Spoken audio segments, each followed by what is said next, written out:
Puji Tuhan karena hari ini kita mendengarkan firman Tuhan.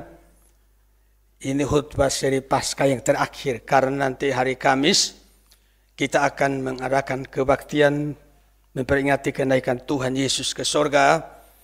Dan untuk kesempatan terakhir saya ajak kita untuk membaca firman Tuhan dari Injil Lukas untuk melihat bagaimana Tuhan Yesus menampakkan diri. Di dalam Lukas pasal 24 ayat 13 sampai dengan ayat 35, firman Tuhan berbunyi demikian. Bapak, Ibu, dan saudara-saudara bisa mengikuti pada layar yang ada dan saya akan bacakan.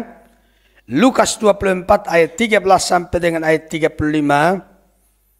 Yesus menampakkan diri di jalan ke Emmaus. Pada hari itu juga dua orang dari murid-murid Yesus pergi ke sebuah kampung bernama Emmaus yang terletak kira-kira 7 mil jauhnya dari Yerusalem. Dan mereka bercakap-cakap tentang segala sesuatu yang telah terjadi. Ketika mereka sedang bercakap-cakap dan bertukar pikiran, datanglah Yesus sendiri mendekati mereka lalu berjalan bersama-sama dengan mereka. Tetapi ada sesuatu yang menghalangi mata mereka sehingga mereka tidak dapat mengenal Dia. Yesus berkata kepada mereka, "Apakah yang kamu percakapkan sementara kamu berjalan?" Maka berhentilah mereka dengan muka muram. Seorang dari mereka namanya Kleopas menjawabnya, "Adakah engkau satu-satunya orang asing di Yerusalem yang tidak tahu apa yang terjadi di situ pada hari-hari belakangan ini?" Katanya kepada mereka, "Apakah itu?" Jawab mereka, "Apa yang terjadi dengan Yesus orang Nazaret? Dia adalah seorang nabi yang berkuasa dalam pekerjaan dan perkataan di hadapan Allah dan di depan seluruh bangsa kami. Tetapi imam-imam kepala dan pemimpin-pemimpin kami telah menyerahkan dia untuk dihukum mati dan mereka telah menyelibkannya. Padahal kami dahulu mengharapkan bahwa dialah yang datang untuk membebaskan bangsa Israel. Tetapi sementara itu telah lewat 3 hari sejak semuanya itu terjadi. Tetapi beberapa perempuan dari kalangan kami telah mengejutkan kami. Pagi-pagi buta mereka telah pergi ke kubur dan tidak menemukan mayatnya. Lalu mereka datang dengan berita bahwa telah kelihatan kepada mereka malaikat-malaikat yang mengatakan bahwa ia hidup. Dan beberapa teman kami telah pergi ke kubur itu dan mendapati bahwa memang benar yang dikatakan perempuan-perempuan itu, tetapi dia tidak mereka lihat. Lalu ia berkata kepada mereka, "Hai kamu orang bodoh, betapa lambannya hatimu, sehingga kamu tidak percaya segala sesuatu yang telah dikatakan para nabi. Bukankah Mesias harus menderita semuanya itu untuk masuk ke dalam kemuliaannya?" Lalu ia menjelaskan kepada mereka apa yang tertulis tentang dia dalam seluruh kitab suci, mulai dari kitab-kitab Musa dan segala kitab nabi-nabi. Mereka mendekati kampung yang mereka tuju. Lalu ia berbuat seolah-olah hendak meneruskan perjalanannya. Tetapi mereka sangat mendesaknya, katanya, "Tinggallah bersama-sama dengan kami sebab hari telah menjelang malam dan matahari hampir terbenam." Lalu masuklah ia untuk tinggal bersama-sama dengan mereka. Waktu ia duduk makan dengan mereka, ia mengambil roti, mengucap berkat, lalu memecah-mecahkannya dan memberikannya kepada mereka. Ketika itu terbukalah mata mereka dan mereka pun mengenal dia. Tetapi ia lenyap dari tengah-tengah mereka. Kata mereka seorang kepada yang lain, "Bukankah hati kita berkobar-kobar ketika ia berbicara dengan kita di tengah jalan dan ketika ia menerangkan kitab suci kepada kita?" Lalu bangunlah mereka dan terus kembali ke Yerusalem. Di situ mereka mendapati ke-11 murid itu. Mereka sedang berkumpul bersama-sama dengan teman-teman mereka. Kata mereka itu, "Sesungguhnya Tuhan telah bangkit dan telah menampakkan diri kepada Simon." Lalu kedua orang itu pun menceritakan apa yang terjadi di tengah jalan dan bagaimana mereka mengenal dia pada waktu ia memecah-mecahkan roti. Demikian sejauh ini bagian firman Tuhan yang kita baca, dan berbahagialah setiap kita yang membaca firman Tuhan, merenungkan dan melakukannya dalam kehidupan kita setiap hari. Bapak, Ibu, dan saudara-saudara, di dalam setiap peristiwa Yesus menampakkan diri, selalu ada hal khusus yang dapat kita pelajari. Bagaimana dia menangani Thomas? Bagaimana dia menangani Petrus? Itu ada cara yang berbeda. Kemudian di sini dia sedang menangani dua orang yang sedang berjalan dari Yerusalem menuju ke Emmaus. Ini memberitahu kepada kita bahwa Yesus itu memang gembala yang baik. Gembala yang baik itu dia mengenal dombanya. Jadi Thomas itu bertahan dengan sikapnya yang tidak mau percaya. Kalau sebelum dia itu memegang itu bekas luka, Yesus datang layani Thomas dalam hal ini. Kemudian Petrus yang putus asa karena dia sudah menyangkal Yesus, ditemui oleh Yesus dan Yesus pulihkan dia dengan mengatakan, apakah engkau mengasihi aku? Dan Petrus dipulihkan oleh Yesus. Jadi sekali lagi, Yesus itu gembala yang baik. Dia tidak menghendaki kalau satu pun di antara domba-dombanya itu ada yang tersesat, terhilang, bahkan tenggelam di dalam keputusasaan yang sedang dihadapi. Nah, Bapak Ibu dan Saudara, di sini kita melihat ada dua orang. Tidak dijelaskan yang satu namanya siapa. Hanya disebut satu itu namanya Kleopas. Di dalam ayat 18 itu ya, sebutkan namanya Kleopas. Yang satu kita tidak tahu, ada yang mengatakan kemungkinan Simon, tapi juga mestinya tidak, karena waktu dua orang itu kembali menemukan 11 orang rasul itu. Jadi katakan mereka menuju 11 orang rasul. Nah, kalau di antaranya ada Simon berarti mestinya di sini tinggal 10. Maka memang kita tidak tahu, dan ketika Alkitab tidak menjelaskan apa-apa tentang nama orang itu, ya kita berhenti di situ. Ada dua orang katanya. Nah, Bapak Ibu dan Saudara, mereka sedang berjalan dari Emmaus menuju dari Yerusalem menuju ke Emmaus. Di ayat 3 itu disebutkan ya, mereka berjalan ke Emmaus dan dikatakan bahwa berjalan berdua. Petrus itu teliti, Lukas itu teliti. Makanya betul dia dipercaya untuk menulis kisah para rasul. Harus teliti. Termasuk orang dengar firman Tuhan sambil mengantuk pun dia tulis itu. Lukas itu teliti. Dia sangat detail orangnya. Nah, di sini berjalan dua orang. Dua orang dari Yerusalem ke Emmaus itu dia sebut, dia urut di situ. Nah, kenapa seperti itu? Karena di dalam perjanjian lama itu diatur. Di dalam itu bilangan 35 ayat 30. Kalau ada saksi, katakanlah di pengadilan ya. Kalau saksinya hanya satu itu tidak cukup kuat. Harus dua orang. Memberi kesaksian di pengadilan harus dua orang. Minimal itu dua orang. Baru kesaksian mereka itu sah dan bisa diterima. Maka di sini ada dua orang. Wanita-wanita yang datang ke kubur Yesus pagi-pagi itu yang saya utbahkan di beberapa minggu lalu itu tidak sendiri. Dikatakan Maria Magdala, kemudian Yohana dan Maria ibu Yakobus. Lebih dari satu orang. Untuk memastikan bahwa kesaksian mereka kelak mengenai kebaktian Yesus itu bisa itu dianggap sebagai kesaksian yang sah. Karena lebih dari satu orang. Maka di sini mereka berjalan dua orang. Tapi juga dua orang ini kemungkinan juga kita bisa belajar hal yang baik. Mereka kan sedang sedih. Karena guru mereka sudah meninggal. Ya, maka orang kalau sedih itu sebaiknya jangan menyendiri. Kalau sedang ada kesedihan atau beban yang berat, jangan menyendiri. Perlu ada teman. Nah, di sini perlunya persekutuan. Mereka berteman, ada lebih dari satu orang. Di situ bisa mendapatkan kekuatan untuk menjalani, menghadapi kenyataan yang ada. Nah, Bapak, Ibu, dan Saudara-saudara, antara Yerusalem dengan Emmaus itu dikisahkan di situ bahwa jaraknya sekitar 7 mil. 7 mil itu saya coba melihat ada yang menghitungnya kira-kira di atas 11 km lah 7 mil itu. Berarti kalau jalan kaki, ya, saya belum adakan penelitian yang betul-betul teliti ya, tapi biasanya kalau saya jalan kaki di sini, keliling dari gang ini ke sana sampai kembali ke sini, ini 1 kilo. Biasanya 15 menit itu saya tempuh. Kalau 1 kilo 15 menit, maka 1 jam itu 4 kilometer. Kalau kira-kira 11 kilometer berarti lebih dari 2 jam itu. Bahkan mungkin hampir 3 jam begitu. Mereka berjalan berdua. Kita tidak tahu mereka di Yerusalem jam berapa.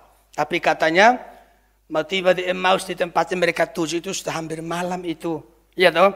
Artinya mereka Pokoknya berjalan begitu. Entah siang-siang atau sore-sore, kita tidak tahu persis. Nah Bapak Ibu dan Saudara, kita harus pikirkan sebenarnya mengapa sih mereka pergi ke Emmaus? Ada apa ya kok ke Emmaus? Kita tidak tahu. Karena memang tidak dijelaskan. Dua orang ini pergi ke Emmaus dalam rangka apa? Ada yang mengatakan begini, kemungkinan mereka mau menenangkan diri. Mungkin mau pulang kampung. Karena selama ini mereka itu begitu mengharapkan Yesus berbuat sesuatu, ternyata dia sendiri sudah mati. Dan artinya apa yang mereka harapkan tidak terpenuhi dan sekarang mereka mau pulang.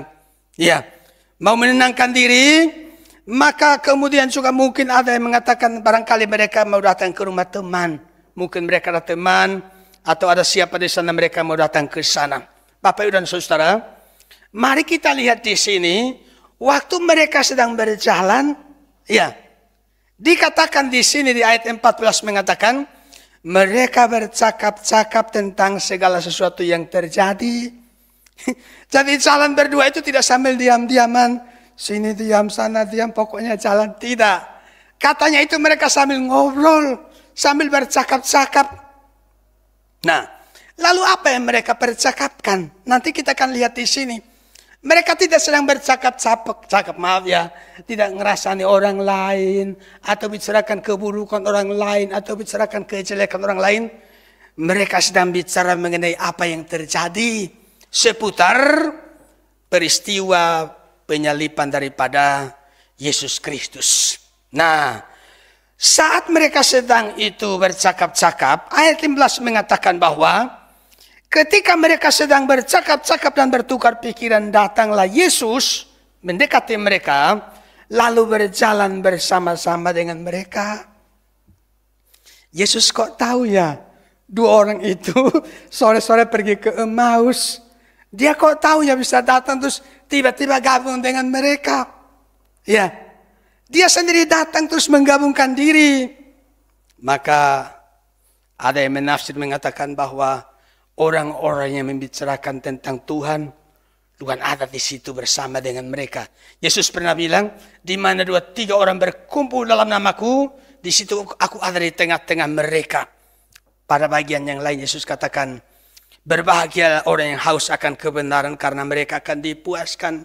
Sedang bercakap-cakap tentang Yesus mengenai peristiwa penyalipannya itu, tiba-tiba Yesus datang dan bergabung dengan mereka. Tapi ayat 16 bilang, tetapi ada sesuatu yang menghalangi mata mereka sehingga mereka tidak mengenal dia.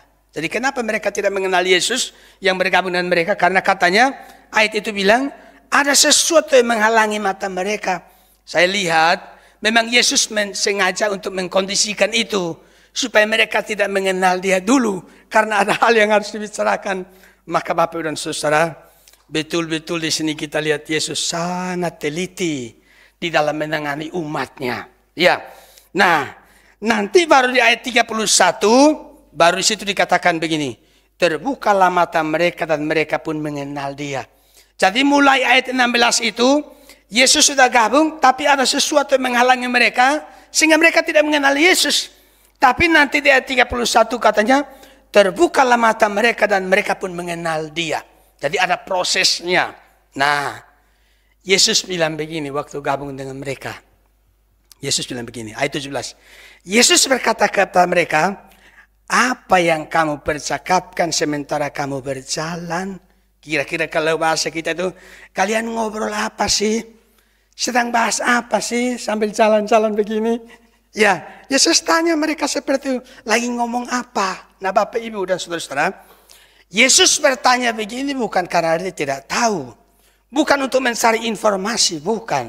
Dia Allah Maha tahu kok. Ya. Jadi bertanya apa yang kamu bicarakan bukan sekedar cari informasi, tapi dia ingin mengerti, mendengar dari mereka untuk kemudian meluruskan. Ya. Dia mau mengajar, dia mau menjelaskan segala sesuatu kepada mereka mengenai peristiwa yang dialami dirinya, maka sekarang dia urut dengan detail. Apa yang kamu bicarakan? Nah, ini kira-kira seperti waktu Yesus datang dan menemui wanita Samaria di pinggir sumur Yakub itu. Yesus minta minum. Aslinya itu sebenarnya itu kalau bahasa kita cuma basa-basi. Sesungguhnya itu pesan utama di situ Yesus mau jelaskan di air hidup. Dia bertemu wanita Samaria, bolehkah aku minta minum? Dan seterusnya, dan akhirnya dia bilang, aku air hidup. Nah, Bapak Ibu dan Saudara, Yesus bilang, apa yang kamu bicarakan? Kleopas bilang apa? Ayat 18 Kleopas bilang, adakah engkau satu-satunya orang asing di Yerusalem yang tidak tahu apa yang terjadi di situ pada hari-hari belakangan ini? Nah, Kleopas bilang, dari mana sih kamu? Ya, memangnya kamu orang asing ya di Yerusalem? Kau nggak tahu mengenai apa yang terjadi belakangan ini? Kalimat ini Bapak Ibu dan Saudara beritahu kepada kita bahwa peristiwa kematian Yesus itu gempar. Mestinya seluruh Yerusalem itu tahu. Makanya waktu tiba-tiba Yesus bilang, apa yang kalian bicarakan? Mereka Yesus itu, apa Kleopas bilang, apakah engkau orang asing yang tidak tahu mengenai apa yang sedang terjadi di Yerusalem belakangan ini? Nah, di sini kita juga lihat bahwa itu Kleopas itu orang yang rendah hati. Ya, dia tidak bilang kayak perlu. Ya toh? Kan kadang-kadang orang kalau kita ngobrol tiba-tiba datang ngomong apa sih? Oh, mau tahu kamu? Ya. Kleopas tidak lakukan itu. Kleopas dia bilang, siapa kamu? Ya, mau campur saja urusan orang. Ya, sana kamu, kita mau ngobrol urusan kita sendiri. Kleopas tidak lakukan ini. Ya. Dia tidak lakukan itu. Nah, Bapak Ibu dan Saudara, sekali lagi bahwa Yesus sedang menyelidiki seberapa jauh pengetahuan orang-orang yang akan diajarinya. Maka mereka mulai bicara. Ayat 20 bilang, tetapi imam-imam kepala dan pemimpin-pemimpin kami telah menyerahkan dia untuk dihukum mati dan mereka telah menyalibkannya. Tadi di ayat 19 bilang, waktu Yesus bilang, apakah itu? Kleopas bilang, apa yang terjadi dengan Yesus orang Nazaret? Dia adalah seorang nabi yang berkuasa dalam pekerjaan dan perkataan di hadapan Allah dan di depan seluruh bangsa. Perhatikan ya, ini kan orang baru. Tiba-tiba datang terus bertanya. Nah, saya temukan sesuatu keberanian dalam diri Kleopas itu. Situasinya kan menakutkan. Saya kira di Yerusalem itu penuh ketakutan karena para penguasa pemimpin waktu itu sepakat untuk menyalibkan Yesus. Dan mestinya para pengikut Yesus itu, kalau kita lihat dari murid-murid yang takut dan bersembunyi di ruangan itu, kalau ngomong harus hati-hati. Tiba-tiba ada orang asing bergabung. Kleopas bilang apa dengan temannya itu? Ya, bicara dengan jelas. Ya, di situ dia katakan, imam-imam kepala dan pemimpin-pemimpin kami telah menyerahkan dia untuk dihukum mati dan mereka telah menyalibkannya. Secara singkat itu Kleopas mau mengatakan itu loh, Yesus itu nabi itu, ya, oleh pemimpin kami itu dia sudah dibunuh, sudah disalibkan. Dan mereka berani. Ya, terhadap orang asing yang mereka tidak kenal berani, tapi pada sisi yang lain Kleopas itu sedang curhat karena sangat mengasihi Yesus, sangat mengharapkan Yesus ya untuk masa depan daripada Israel. Tiba-tiba Yesus mati begitu saja. Sekarang ada orang datang ingin dengar dia bicara apa adanya. Tapi di sini kita lihat dari ayat 19 itu kelihatan bahwa Kleopas itu hanya mengaku Yesus sebagai nabi. Dia hanya bilang nabi. Tidak lagi bicara mengenai Mesias yang lebih jelas ya. Dialah seorang nabi yang berkuasa dalam pekerjaan dan dalam perkataan di hadapan Allah dan di depan seluruh bangsa kami. Jadi kelihatannya itu kematian Yesus telah mengubah jalan berpikir mereka. Kematian Yesus ya boleh dikatakan buat iman mereka sedang kacau. Iman mereka sedang kacau. Nanti kita lihat pada bagian yang berikut. Tapi di sini Bapak Ibu dan Saudara, ya, dalam pikiran mereka sendiri, kita melihat tadi bahwa harusnya Yesus yang mereka ikuti itu membebaskan mereka dari penjajah ya, dari Romawi itu. Tapi ternyata Yesus mati dengan begitu tragis. Dan mereka hampir menyerah. Tapi kita lihat di sini, Yesus yang sudah bangkit.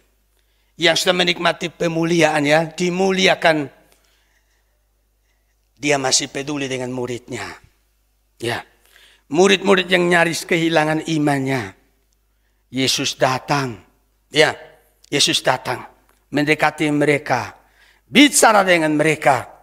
Nah, ini mengajar kita untuk kemudian tidak boleh kita berpikir bahwa kita ini sebatang kara. Seorang diri. Tak ada orang mengerti hidup kita ini. Siapa-siapa di antara kita, di sekitar kita ini, tidak ada yang peduli dengan kita. Jangan. Karena sebagai anak Tuhan, ya, Tuhan sebagai gembala kita itu dia mengerti. Mengerti mengenai kehidupan kita. Kelihatannya juga mereka bingung. Tidak punya dasar atau alasan yang kuat untuk percaya bahwa ia telah bangkit. Kan di ayat-ayat ini tadi kita baca ya. Mulai ayat 22. Tetapi beberapa perempuan dari kalangan kami telah mengejutkan kami. Pagi-pagi buta mereka telah pergi ke kubur. Dan tidak menemukan mayatnya. Lalu mereka datang dengan berita bahwa telah kelihatan kepada mereka malaikat-malaikat yang mengatakan bahwa ia hidup. Dan beberapa teman kami telah pergi ke kubur itu dan mendapati bahwa memang benar yang dikatakan perempuan itu. Tetapi dia tidak mereka lihat. Ini kan bingung. Kalimat yang bingung. Perempuan bilang sudah ini. Katanya malaikat sudah bangkit. Ada murid yang pergi ke kubur. Juga lihat memang kuburnya kosong. Tapi mereka tidak lihat dia kalau dia sudah bangkit. Mereka sedang bingung. Bingung. Saya kira kalau kita di posisi mereka juga mungkin kita bingung. Dan kita ini kan sering begitu kan. Ada hal yang membuat kita di situasi tertentu. Kadang-kadang kita juga bingung. Mereka bingung. Kenapa mereka bingung? Saya kira ini sama dengan khutbah mengenai Lukas 24 ayat 1 yang saya khutbahkan beberapa minggu lalu ya. Bingung karena tidak ingat apa yang Tuhan katakan. Ya. Mereka bingung. Padahal Yesus sudah berulang-ulang bicara bahwa sudah mati dia akan bangkit. Tapi mereka bingung. Kenapa sih kok bingung? Katanya perempuan datang ke kubur. Malaikat bilang sudah bangkit. Murid-murid juga dengar itu. Ya tapi hanya begitu. Jadi nggak jelas. Ya nggak jelas. Kalau dia tidak bingung atau seandainya mereka percaya harusnya kan tegas. Memang dia sudah dibunuh oleh itu pemimpin kami. Tapi dia sudah bangkit. Sudah hidup lagi. Tapi tidak ada itu. Mereka sedang bingung. Nah, nanti kalau kita lihat di ayat berikut ya, yang merupakan poin berikut yang kita lihat hari ini, ya, Yesus memberikan teguran. Dan saya lihat tegurannya sangat keras. Yang menjadi tema kita hari ini ya, bodoh dan lamban. Ayat 25. Lalu ia berkata kepada mereka, hai kamu orang bodoh, betapa lambannya hatimu. Ya. Sehingga kamu tidak percaya segala sesuatu yang telah dikatakan para nabi. Bukankah Mesias harus menderita semua itu untuk masuk ke dalam kemuliaannya? Mereka dikatakan bodoh dan lamban. Kenapa disebut bodoh dan lamban? Karena di situ dikatakan tadi kan, ya, tidak percaya. Jadi tidak percaya disebut sebagai bodoh dan lamban. Saya coba periksa di kamus bahasa Indonesia ya. Apa sih bodoh itu? Memang ada beberapa pengertian, tapi saya ambil satu. Bodoh itu tidak lekas mengerti. Ya, nabi-nabi sudah bicara.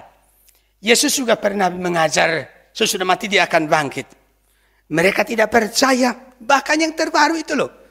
Perjalanan itu kan di hari yang sama, hari Minggu itu kan. Pagi-pagi Yesus sudah bangkit. Mereka sudah dengar itu perempuan-perempuan bicara bahwa dia sudah bangkit. Murid-murid juga sudah bicara bahwa dia sudah bangkit. Mereka tidak percaya. Maka Yesus bilang bodoh. Ya, kamu bodoh. Lamban katanya. Dikatai seperti itu karena mereka tidak percaya. Yesus menegur mereka atas kelalaian dan kelemahan iman mereka akan firman Allah.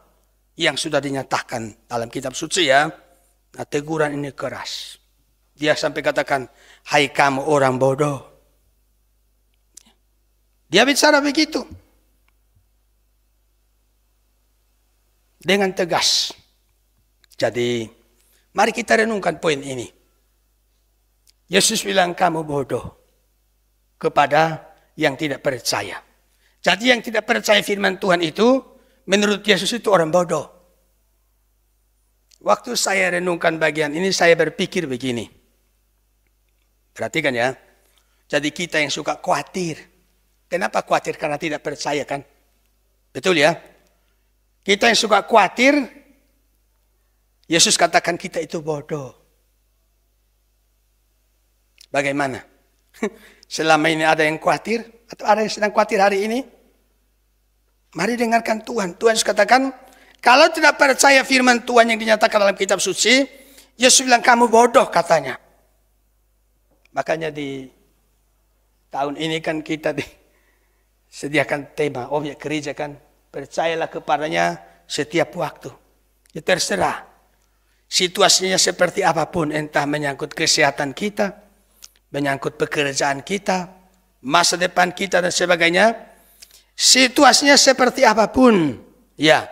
Mau ada krisis seperti apapun, mari percaya firman Tuhan. Ya toh? Tidak boleh kita bingung. Ya. Kalau kita bingung dan tidak percaya, Yesus katakan kamu bodoh. Betapa lamban hatimu. Kita harus percaya. Percaya firman Tuhan. Walaupun kita tidak melihat itu. Pertolongannya nanti seperti apa. Waktu PA hari Kamis yang lalu itu saya bicara mengenai Tuhan panggil Abraham. Disuruh pergi. Pergi kemana? Pokoknya pergi. Nanti Tuhan akan tunjuk tempatnya. Karena Abraham itu percaya, tetap dia pergi. Maka Abraham disebut orang beriman. Bapak orang beriman. Suka percaya pada firman Tuhan. Suka taat pada firman Tuhan. Jadi, waktu Tuhan melihat anak-anaknya itu tidak percaya, dia tidak biarkan. Dia tegur. Harus percaya. Harus percaya firman Tuhan. Ya. Nah, di sini Bapak Ibu dan Saudara, pada satu pihak kita diingatkan untuk percaya. Selalu percaya pada firman Tuhan.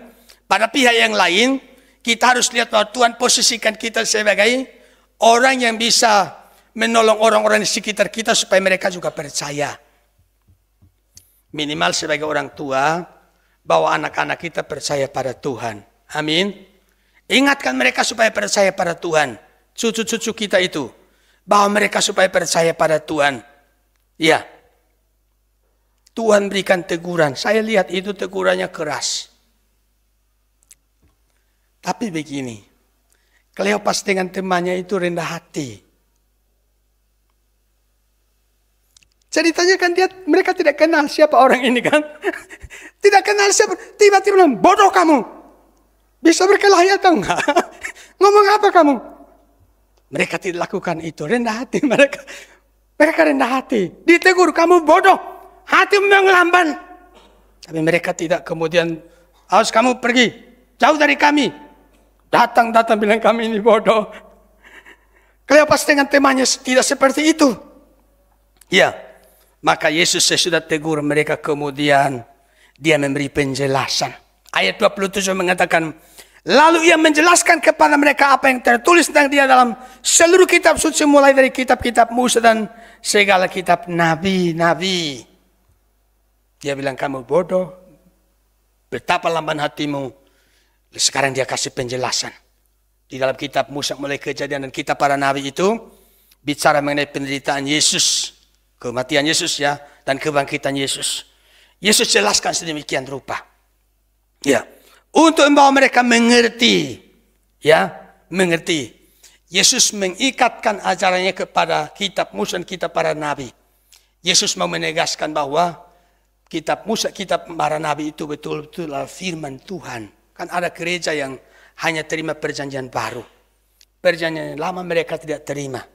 Yang disebut firman Tuhan hanya perjanjian baru bagi mereka.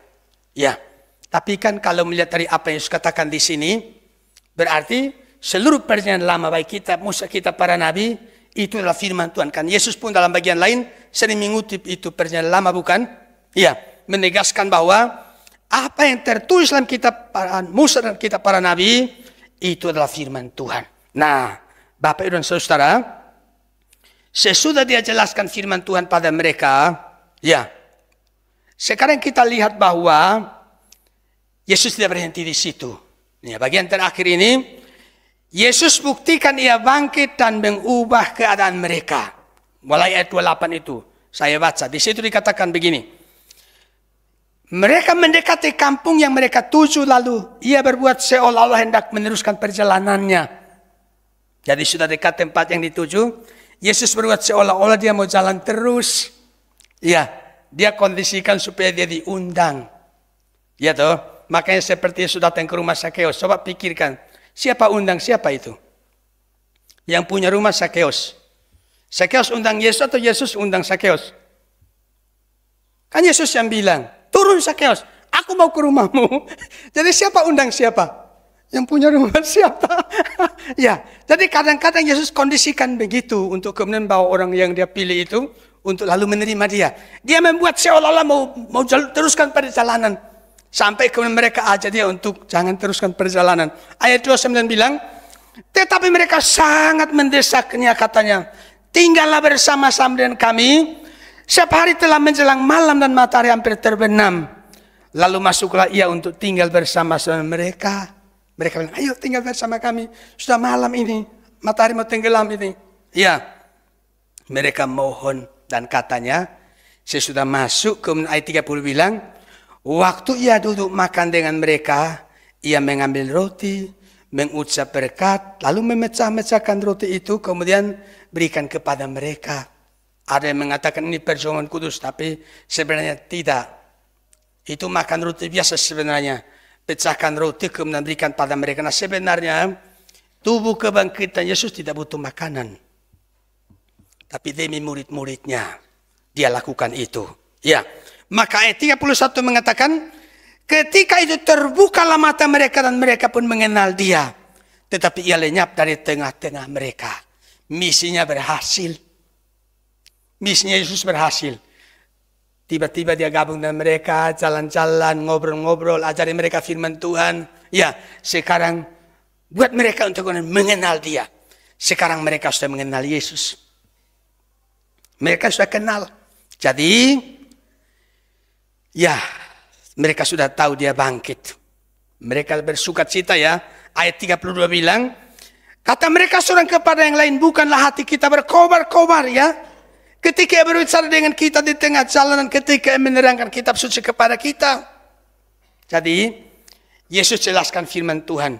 Sesudah itu, mecahkan roti, kemudian menolong mereka mengenal dia. Sesudah itu dia pergi. Nah, maka di sini Bapak Ibu dan Saudara, Yesus tidak batasi pengenalan para murid melalui penglihatan ya. Ya, tapi ia bawa mereka untuk percaya pada kitab suci. Maka di sini kita harus hati-hati kalau ada orang ngaku-ngaku dapat penglihatan, kan orang-orang kan suka begitu. Dulu saya menemui seseorang, dia cerita dengan begitu meyakinkan, dia bilang, saya bertemu dengan seorang hamba Tuhan yang luar biasa. Dia suka dapat penglihatan. Saya kemudian mendengarkan dengan seksama. Apa itu?